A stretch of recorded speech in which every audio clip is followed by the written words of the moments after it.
I'm an elementary school teacher, and students have accidentally called me different names. Mom, Mama. But today, a student accidentally called me Alexa. Honey, teaching kids isn't the same anymore. I gotta keep the kids constantly engaged. Not even just engaged, but almost overstimulated. Girl, bye, I got kids saying 6-7 repeatedly. They don't even know how to spell 6-7. Kids can't do basic things anymore. We have zero problem-solving skills. And it's not even just the inability to do work. It's the inability to follow any directions. We're at the point in the literacy crisis where whole classrooms of kids are struggling with reading in like 3rd, 4th, 5th grade. I don't know. Kids are not being taught well enough to even work at Taco Bell. The iPad in every classroom ruined education. Not only do they have screen time all the time at home, they also always have a screen at school. We are scared because we are watching critical thinking disappear in real time. As somebody that taught high school, we should all be scared.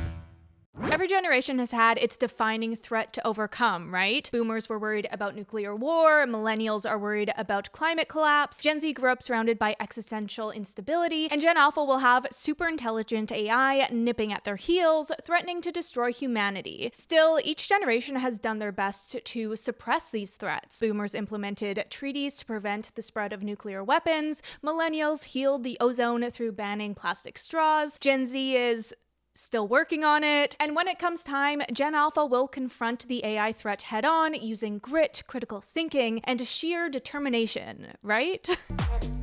Maybe. Well, that is still to be determined because as of right now, they can't even handle their iPads buffering without having a full emotional breakdown. The thing is, these aren't just toddlers that we're talking about anymore, as the oldest of Gen Alpha are entering high school, meaning that time is running out to get these kids to the level of capability needed to navigate the adult world. I don't know that word. I don't even know how to read. With emotional regulation, problem solving, communication, resilience, concentration, and even basic independence all under threat, the reality is that many children are falling behind across the board. And listen, as a mother of a Gen Alpha school-age kid, I have thoughts. So listen up because class is in session, and today's lesson includes the dissection of why kids aren't learning basic life skills in school anymore, and what it means to pass over the world's responsibilities to an underprepared generation.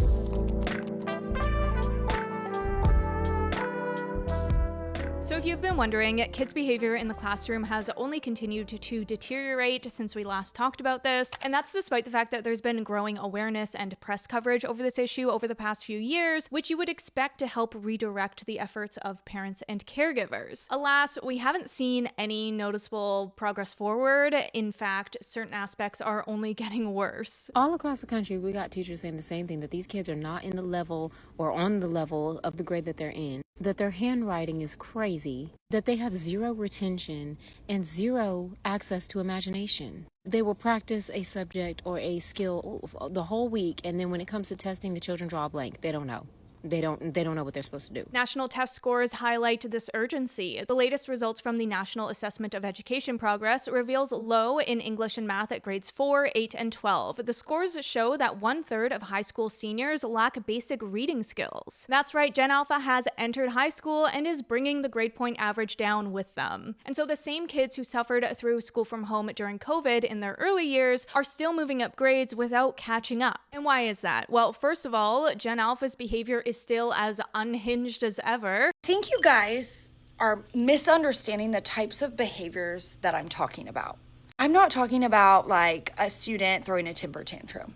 I'm not talking about like a student talking back once, right? Everyone makes mistakes. I get it. But besides that, I'm not talking about those behaviors that are normal and developmentally appropriate. I'm talking about trying to stab your teacher with a pencil. That's not regulation. That's insane. As we know, many teachers have quit the profession since the lockdown because these kids have become just so disrespectful and out of control in the classroom. And for those who have chosen to stick it out, they don't even get the opportunity to teach as much as they need to, even labeling themselves as babysitters more than anything else. As a result, teachers are left with the decision to either decrease the depth of topics that they can cover or let children fall through the cracks as there aren't enough hours in the day to keep everyone on track. As this teacher shares, it's impossible for me to teach a lesson to students without being interrupted and talked over, being asked the same questions, or having to separate students and ultimately send some out of the classroom. I don't know what's happened to education. It breaks my heart. I've wanted to be a teacher since I was in the 4th grade. Now I'm a teacher and I'm miserable a lot. I love the act of teaching. I love changing students' minds and helping them develop into smart individuals, but I don't do that. I don't get to teach. I spend my day managing behaviors and teaching students how to regulate their emotions. I'm not a counselor. I'm not a behavior specialist. I'm a teacher, and most of my job is managing behaviors. Most of my job is reaching out to admin and parents. With that, much like the rest of us, Gen Alpha's attention spans are cooked, and even if they are interested in a subject, they often struggle to focus on a single task for any meaningful length of time. So, back in the day, jingle, jingle, jingle, back in the day. And so many teachers are scrambling to find alternative teaching methods just to hold on to students' attention long enough to retain anything. This can be as harmless as shortening lessons to become more palatable, or in more extreme circumstances, reducing them to AI slop vertical format videos. And you know what? I'm not even mad at it, because at least they're still trying to get the information into these kids' heads instead of just giving up on them. But the thing is, it's a losing battle because iPad kids' standards for dopamine are just so high that most things in life aren't engaging enough to keep their attention. As this teacher shares, with the way social media algorithms work, students are being fed nonstop content that's not only entertaining, but also specifically tailored to their interests. That personalized experience has made traditional academic tasks like reading and writing feel much less engaging. When you're used to content that's fast-paced, visually engaging, and highly personalized, a standard reading assignment just doesn't compete. Now, while Gen Alpha isn't to blame for the deterioration of their education, a lot of it comes down to poor parenting tactics as well as, again, the pandemic. But that doesn't mean that we can dismiss this as something that will just blow over and be forgotten in a few years. What's happening to Gen Alpha is a growing problem that will change how the next generation of workers and voters impact the world that we all live in. And with that in mind, I want to get into the biggest player here and the main focus of this video, Gen Alpha's ever-growing reliance on technology. Because this is new territory, right? They're the first generation to grow up with smartphone in hand, ready to solve all of life's problems for them. And I want to say that this is really not an exaggeration. I feel like conversations about children can sometimes be blown out of proportion from the back in my day fist shaking crowd, but this isn't that. I know I've had my moments wondering if parents are really offloading parenting onto technology, and then I see a 2-year-old in a restaurant scrolling TikTok and I'm like, oh yeah, this is a very real and widespread problem. And we know this not just from my experiences, but from the stats as well. According to a report from the Erickson Institute, 85% of parents with children under the age of 6 allowed them to use any device they wanted. As well, according to a Common Sense Media report, 40% of children have access to a tablet by the time they turn 2. By age 8, over half of children own their own device. It is so real, in fact, that teachers are reporting wild stories about the effects on kids, like how kids are actively trying to scroll or swipe their physical books any moment that they're bored. As well, students are increasingly offloading their day-to-day thinking to AI chatbots, relying on them to answer even the most basic of questions. The kids are using ChatGPT instead of Google. I teach high school, and so when I tell you that young people are using ChatGPT for everything, I mean everything. And I'm working with mostly 9th graders this year, and it's pretty common for 9th graders to come into high school and not necessarily know how to fact check or how to research, but they don't even try. Like the other day, a kid asked me a question, I gave them the answer, and I watched them use ChatGPT to fact check me right in front of me, and there was no shame. It's just normal to them. This increased use of touchscreens specifically has also compromised children's motor development, as tap-based interaction doesn't build the hand strength needed to support proper writing skills, which are already declining. As said here, lessons on Chromebooks and smartboards reduce the time students spend on paper and pencil activities. In an era in which students struggle with writing their own names, increased hands-on learning is crucial to accustoming Gen Alpha to engagement outside of a touchscreen and developing fine motor skills that will set them up for success in their educational journey. Along the same vein, for being a generation of tech natives, they have surprisingly low computer skills. In fact, most of them don't even know how to use a computer. That's right, even though from the ripe age of 2, Gen Alpha could navigate iPads better than most boomers can navigate a PDF, no one gave them the time of day to learn how to use actual computers. Meaning that even when they do get the opportunity to use computers as a productive method of learning in the classroom, they're incapable unless someone holds their hand through the entire process. This instructor shares their experience, saying, "My summer job has been working as an instructor at a technology camp for kids ages 7 to 17, so most of my students are iPad kids. I am given a curriculum that's built for kids to be able to understand. It's divided into short interactive segments. However, it assumes that students are familiar with basic computer functions. I would expect a 10-year-old to know how to launch an application, create a folder on the desktop, and open a web browser's bookmarked content. But this is not the case. I end up instructing on even the most simple tasks. Even files are foreign to them because everything is stored in app and named using autofill or autocorrect. When these kids are confronted with the daunting task of actually typing each letter of a word, they forget how to function. I try and help them find their files, and they're named either new file, A, or keyboard smashing. Overall, we're dealing with a generation so immersed in technology that many have become unhealthily dependent on it. As technology becomes increasingly frictionless, the human abilities that are meant to work hand in hand with it, things like attention spans, creativity, social skills, and concentration, are beginning to deteriorate. If this path continues, Gen Alpha will become ever more permanently connected to devices to the point where they don't just use technology anymore, they're used by it. And the impact of this dependence on technology is far more far-reaching than we think.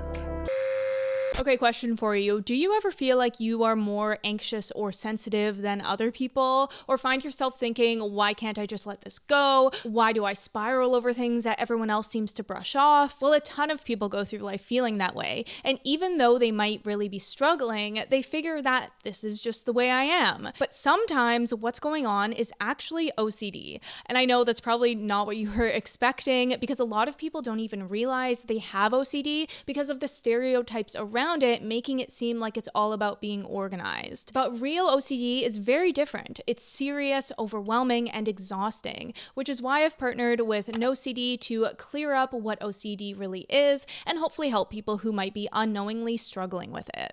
OCD can show up in many different ways, like disturbing, unwanting thoughts that you can't shake, constant reassurance seeking, urges to check or repeat things, or mental loops that steal hours from your day. Meaning that a lot of people living with it have no idea because it's so misunderstood. That is why I want to tell you about NOCD. They are the world's leading provider of specialized OCD treatment, and they created an online OCD quiz to help you recognize possible signs of OCD that you might be missing. Now, I want to be clear, this quiz is not a professional diagnosis, but it can be a helpful step towards better understanding your experiences and figuring out what to do next. And if it seems like your experiences align with OCD, NOCD can help you get the right care so you can start reclaiming your life. NOCD offers virtual therapy with licensed therapists who specialize in OCD. It's also covered by insurance for over 138 million Americans, and they provide support between sessions so you're never facing OCD on your own. Go to nocd.com/quiz to take the OCD quiz and learn more about how NOCD can help.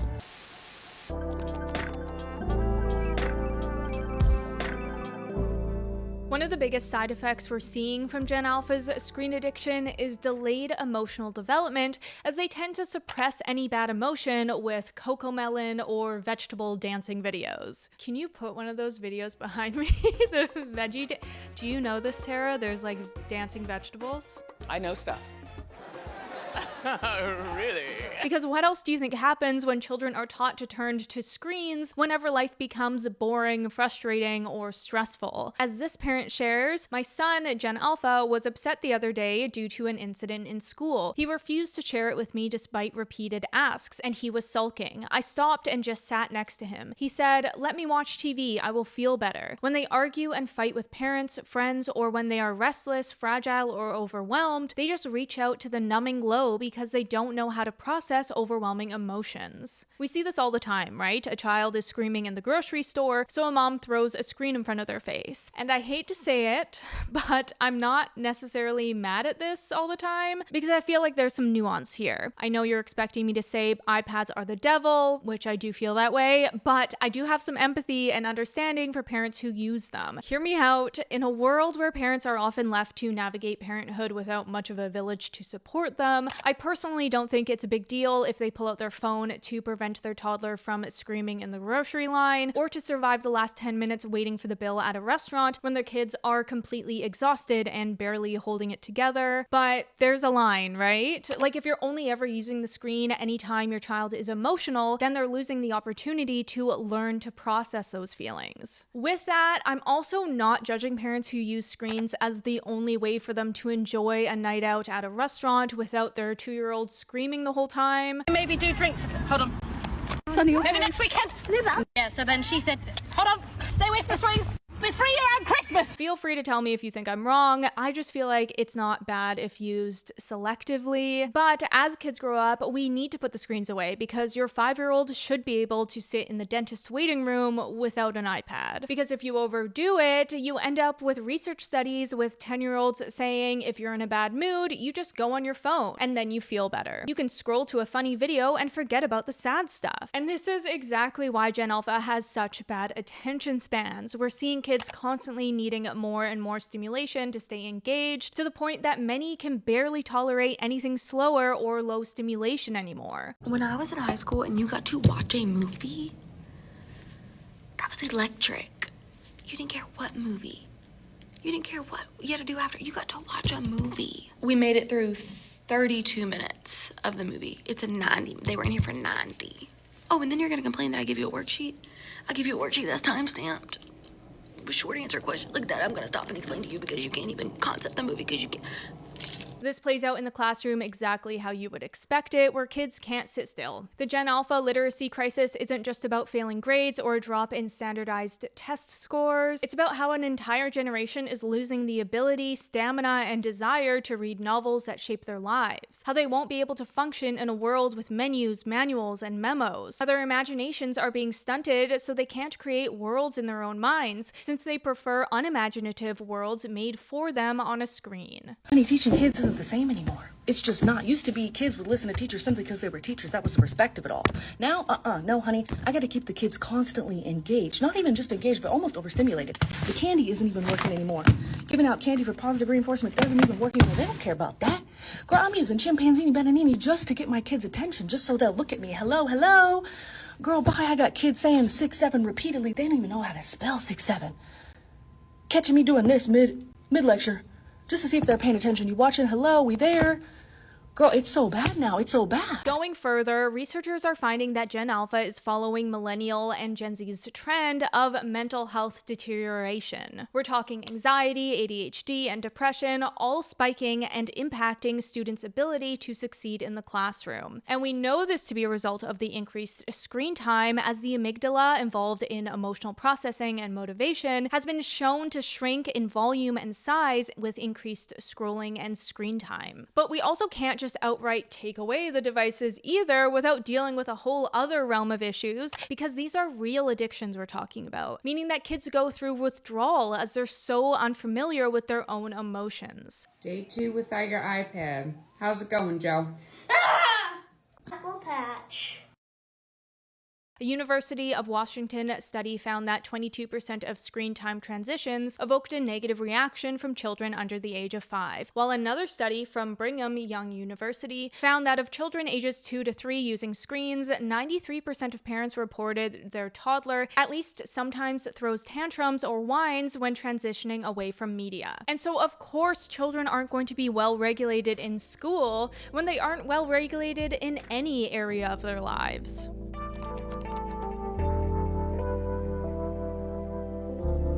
So here's the thing, our story doesn't stop here, as the issue with Gen Alpha goes so much deeper than iPads. In fact, it's the entire technology atmosphere we live in that's compromising this generation. Because even if you never give your kid an iPad, secondhand tech exposure can do just as much damage. So what does that look like? Well, for one, Gen Alpha is absorbing all of these tendencies to turn to technology as a constant stream of clarity, answers, and direction. Because whenever we as parents are asked a question we don't have the answer to, what do? We pull out our phones. How long until we get there? GPS says 13 minutes. What's this insect in my hand? Photo app ID says a damselfly. How do I solve this long division homework equation? Let's plug it into ChatGPT. Everything from our digital calendars, time blocking out our entire week, the weather apps giving us hour-by-hour forecasts, and smart speakers handling all the questions that fall in between means that we always have the answer. Which is in fact incredibly convenient, because for the first time ever, us parents have responses to the endless stream of whys. But convenience isn't always a good thing, because when we only ever supply this constant stream of direct answers, children begin to rely on that unwavering certainty and lose the friction needed to build resilience. Working with children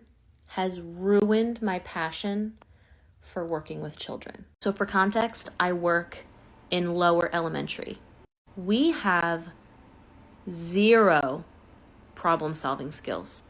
There could be a backpack in the path that someone needs to walk, and instead of picking it up, walking around it, they'll start whining that they don't know what to do, like their brain short circuits and they don't know what to do about it. They literally cannot think to just move it out of the way. Unlike the hovering helicopter parents, the smart plow parent doesn't even need to hover. Technology does the hovering. GPS, alerts, reminders, AI-generated to-do lists, every obstacle is cleared before the child even sees it. In our pursuit of convenience, we've accidentally made life harder for them. So interesting. This is why I make videos. Basically, these screen-heavy environments are providing an illusion of control for children, leading them to lose the ability to learn how to find their own answers and solutions. So every week in my class, at the end of the week, we do what is called a formative Friday, where I just give them a little 4-point formative little quiz to see how they learned that week's material. This is the screen they see pretty much every single time. This part doesn't ever change. So those expectations are there every single time. I also always give them something to work on afterward. All the instructions, where does it say? Oh, on Schoology. This is not new. This is up there every single week. And when I tell you that one of the girls had the audacity to tell me that I should give them something to do when they're finished with their quizzes and they would be quiet. And then all I did was point to the board and I said, almost like I gave you something to do. It's right there. And she says, well, I didn't see that. Girl, I told you before you did the quiz that it was there. We do this every week. Exact same thing. Every single Friday. Like, that is not a surprise. I gave you something to do. This is what's called the certainty trap, where smart devices and well-meaning adults remove all these small uncertainties that build emotional resilience, leaving kids unequipped to handle the ambiguity of real life. We see this certainty pop up in many facets of modern children's lives, from, of course, the on-demand Google answers, but also even in the shows that they watch. Even Gen Alpha's favorite show is full of certainty. Shows like Paw Patrol may be doing more harm than good. Why? Because they're so predictable. There's a problem, Ryder, the team lead of Paw Patrol, gives instructions, and it's solved perfectly. Children aren't learning to think critically or adapt, they're learning to expect that someone else will always have the right answer. Which does bring to question whether Scooby-Doo was just as problematic, but maybe we won't get into that. In my research, I kept thinking about how technology plays a role in my own children's lives, and how, of course, whenever my son wants to know the ID of a bug, we just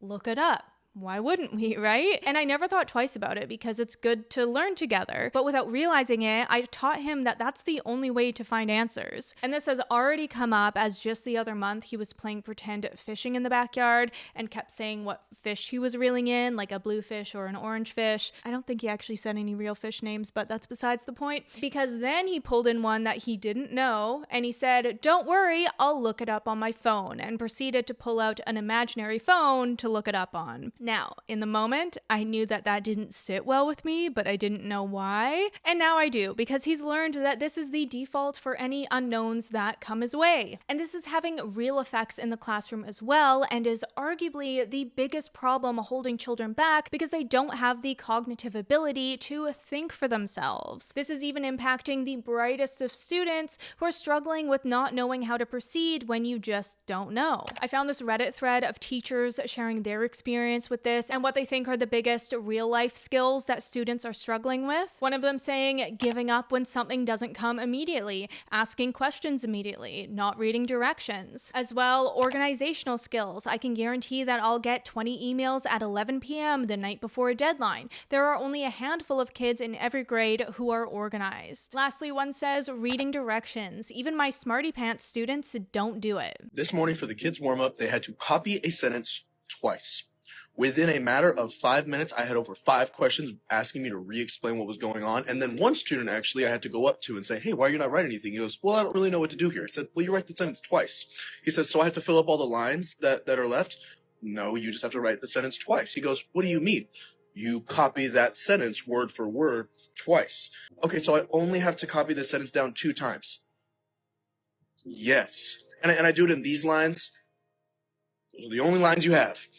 And I don't have to fill up every line. You write the sentence twice. While writing this, I also couldn't help but compare these kids' childhoods to my own. I was reminded of how when my sister and I were kids and we would plan our school outfits, we would use the outdoor thermometer in our kitchen. And based on how the weather was at 7 a.m., we would predict what was the likeliest forecast for the day. Especially in shoulder seasons where it could be 15 degrees and rainy or 30 degrees and muggy, figuring out what was actually weather appropriate was tricky. But as silly as it sounds, these little moments of critical thinking as children are what build onto the more complex problem solving we need when we're older. Because even this dilemma has been stripped away from the younger generation, as you can just ask Alexa for the rain forecast down to the millimeter per hour. High will be 51 degrees with a low of 21.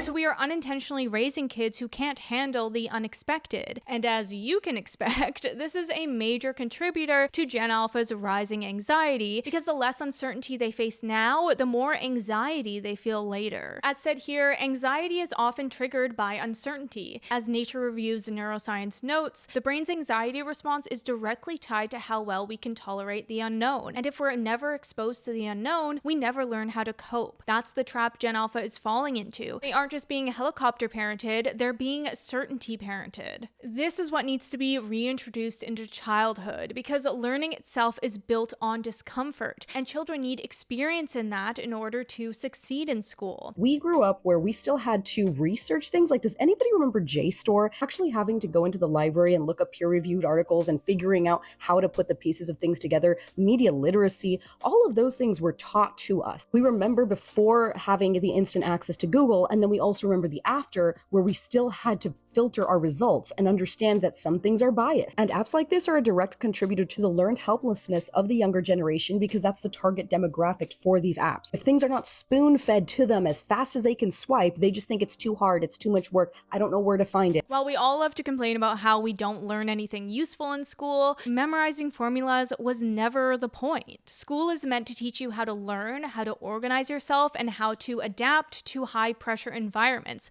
and how to problem solve. Those are the truly important skills being developed, and they're all compromised when kids are starting 10 steps behind.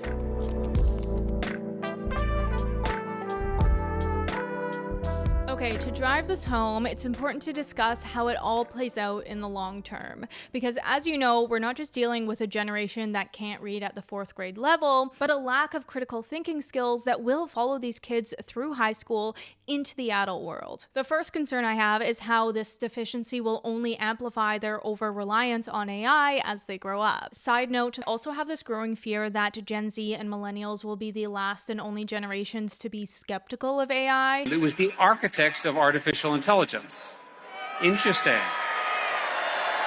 Existing in a sort of Goldilocks window between older generations blindly accepting it and younger generations that never knew a world without it. There's a cow in New York City who rides the subway. No. Cool. But back on topic, Gen Alpha will only ever get more enmeshed with AI as they already go about life asking their AI chatbots about everything and anything. Echo, how do you build a flat piece of milk and turn anything in the world, even a thing you can put on teleport anywhere you take a picture at? Sorry, I don't know that. And of course they do. Why wouldn't they? If your prefrontal cortex wasn't developed and a new invention came around to do all your homework for you, you would jump on it too, right? Studies on the effects of calculator use in mathematics education have long debated its impact on developing fundamental arithmetic skills. Extending this to the capabilities of generative AI, we must consider the potential for what some term cognitive offloading, where the brain relies on artificial assistance AI to perform tasks it might otherwise have undertaken on its own, potentially leading to an atrophy of specific cognitive muscles. Because cognitive struggle isn't a flaw in the human experience, but one of the very things that develops critical thinking. And so the danger here isn't just suffering grades, but the next generation unsure of how to use their brains. What do you mean some of your kids are going to school in elementary school and needing to be taught how to pick up things? Needing to be taught basic life functions. What do you mean college kids are paying for their degrees to use ChatGPT? In a consumeristic world where we are slowly making it that we own nothing, intelligence is a currency. Some of you are truly setting your children up for failure because when they know nothing, they will, and some of them currently are, believing anything. Now, I would be remiss if I didn't mention that this doesn't apply to all children. There are still a group of kids who are progressing well, love reading, and have strong critical thinking skills, but the gap between them and the technology-obsessed kids is only widening, and this impacts all of us. As mentioned multiple times, Gen Alpha is entering high school, meaning they're only a few years away from adulthood, voting, influencing public discourse, and helping shape the direction of governments and society. Cognitive independence isn't something that is just magically handed to you when you turn 18, and literacy can't be shortcut, downloaded, or summarized. I also work at Taco Bell, and obviously Taco Bell hires like high school students, you know what I'm saying? And I only work there one day a week, but what I've noticed is that like the high school students that have been hired like in the last like year or so can't count money. Like, they can't count change at all. Like, so much so that they're not allowed to be on a drawer because if they are, it will always be over or under. Like, there's no way. And it's almost always under. You guys want to talk about, like, people want to talk about how the minimum wage should be, like, whatever, and it shouldn't be increased or whatever because these people are just doing, like, entry-level jobs or whatever. But this job is not entry-level anymore. Like, the entry-level people cannot do this job anymore. You know, like, kids are not even being taught well enough to work at Taco Bell. Like, let that sink in. Like, you're not hearing me.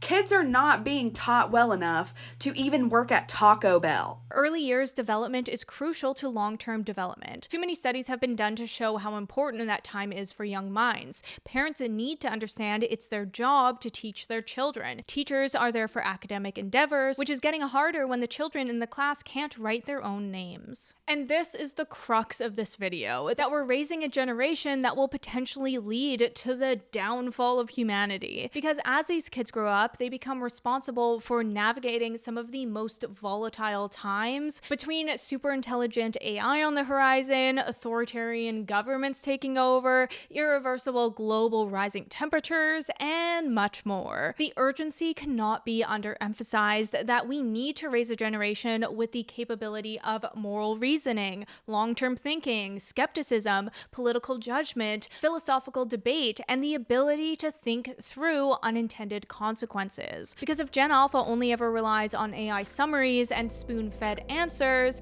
then there isn't much hope for us, is there?